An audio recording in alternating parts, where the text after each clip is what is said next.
सभी साथियों का स्वागत है आपके अपने YouTube चैनल स्टडी पॉइंट में। सभी साथियों को पता है कि स्टडी पॉइंट एक ऐसा ऑनलाइन प्लेटफॉर्म है जिस पर आपको अधिकारी से लेकर कर्मचारियों और शिक्षकों के लिए महत्वपूर्ण अपडेट आपको इस चैनल पर समय समय पर देखने को मिल जाती है। चलिए जानते हैं इस चैनल के माध्यम से नई अपडेट। 7% केंद्रीय कर्मचारी के लिए बल्ले बल्ले टीए बढ़ाने के बाद अब बेसिक सैलरी पर बम्पर बढ़ोतरी। जाने गुड न्यूज़ की पूरी डिटेल इस प्रकार से देखिएगा पूरी चैनल के माध्यम से।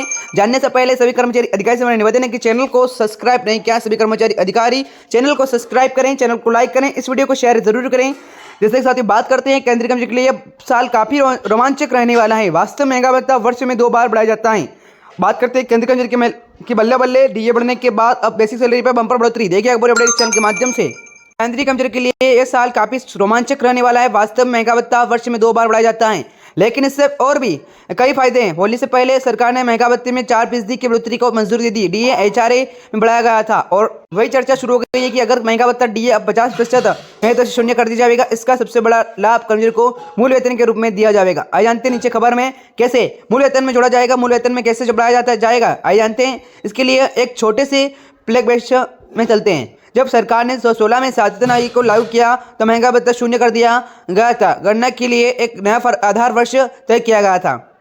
महंगा भत्ता शून्य होने के साथ ही कर्मचारी को यह लाभ मिला कि पिछले महंगा भत्ते में उनके मूल वेतन में जोड़ दिया गया था और एक बार फिर से ऐसी कोई कुछ होने वाला है। महंगा भत्ते को एक बार फिर से मूल वेतन में मिलाकर वेतन बढ़ाने की योजना और फिर महंगाई भत्ता 0 हो जाएगा। मुद्रास्फीति शुरू क्यों होना जा रही है? अब सवाल है कि ऐसा क्यों हो रहा है और क्यों होगा। वास्तव में 16 में ज्ञापन के में एक बताया गया था कि जैसे कि महंगा भत्ता डीए 50% यानी EIE मूल वेतन का 50% इसे शून्य कर दिया जाएगा। यानी शून्य के बाद वर्तमान में प्राप्त होने वाले महंगा भत्ते की गणना फिर से शुरू हो जाएगी। इस मामले में महंगा भत्ते का मूल वेतन के साथ ही मिला दिया जाएगा। इससे कर्मचारी पर काम का बोझ कम हो जाएगा। इसका लाभ यह है कि कर्मचारी को अपने वेतन में संशोधन के लिए लंबा इंतजार नहीं करना पड़ेगा। पहले ही महंगा भत्ता 100% से अधिक हुआ करता था। छठे वेतन आयोग तक वही डीए बढ़ता रहा। वर्तमान में केंद्र सरकार कर्मचारी को मूल वेतन पेमेंट लेवल 1 पर 18,000 रुपये यह सबसे बुनियादी है। आप इसकी गणना को देखें तो वर्तमान में कुल महंगा भत्ता 7,560 रुपये है, लेकिन अगर यही गणना 50% महंगा भत्ते पर की जाती है तो आपको 9,000 रुपये मिलेंगे। इस प्रकार से है देखिएगा।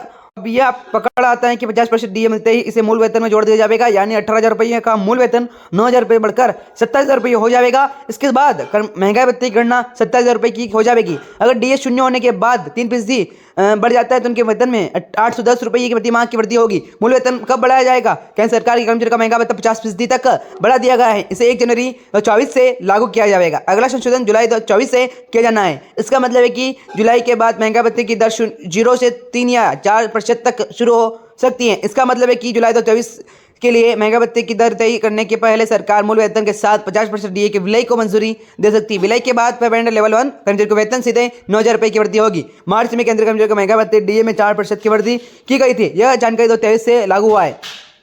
अब अगले महंगा भत्ते की घोषणा जुलाई 2023 से की जानी है, जिसमें 4% की वृद्धि होने का अनुमान है। विशेषज्ञों के मुताबिक जिस तरह महंगा भत्ते की स्थिति और 2 महीने की CCPI IW के आंकड़े आ गए हैं, उससे साफ है कि आने वाले दिनों में महंगा भत्ते 4% की बढ़ोतरी होगी। इसका मतलब है कि जुलाई में महंगा भत्ता 46% हो सकता है और डीए का पहली बार 2016 में विलय किया गया था। अब जब भी नया वेतन केंद्रीय वेतन आयोग लागू किया जाता है तो कर्मचारी द्वारा प्राप्त हुए मूल डीए को मूल वेतन में जोड़ा जाता है। विशेषज्ञों को कहना है कि हालांकि नियम कर्मचारी के मूल वेतन में 100% डीए जोड़ने का है, लेकिन ऐसा नहीं होता है। आर्थिक स्थिति विकट हालांकि ये 16 में किया गया था। इससे पहले जब 6 में छठा वेतन आया था उस समय दिसंबर 5वें वेतन 187% महंगा भत्ता मिल रहा था। पूरे डीए को मूल वेतन में मिला दिया गया है और इसलिए छठे वेतन गुणांक 1.87 था। फिर नए पे बैंड और नए ग्रेड पे बनाए गए थे, लेकिन इससे देने में 3 साल लग गए थे। इसी प्रकार से सभी कर्मचारी अधिकारी को नई अपडेट जो कि सभी कर्मचारी अधिकारी ने चैनल के माध्यम से पूरा अपडेट जानने का प्रयास किया होगा और चैनल को सब्सक्राइब नहीं किया सभी कर्मचारी अधिकारी ने चैनल को सब्सक्राइब जरूर करें। लाल बटन क्लिक करके सबसे पहले चैनल को सब्सक्राइब करें। इस वीडियो को शेयर जरूर करें। जय हिंद, जय भारत।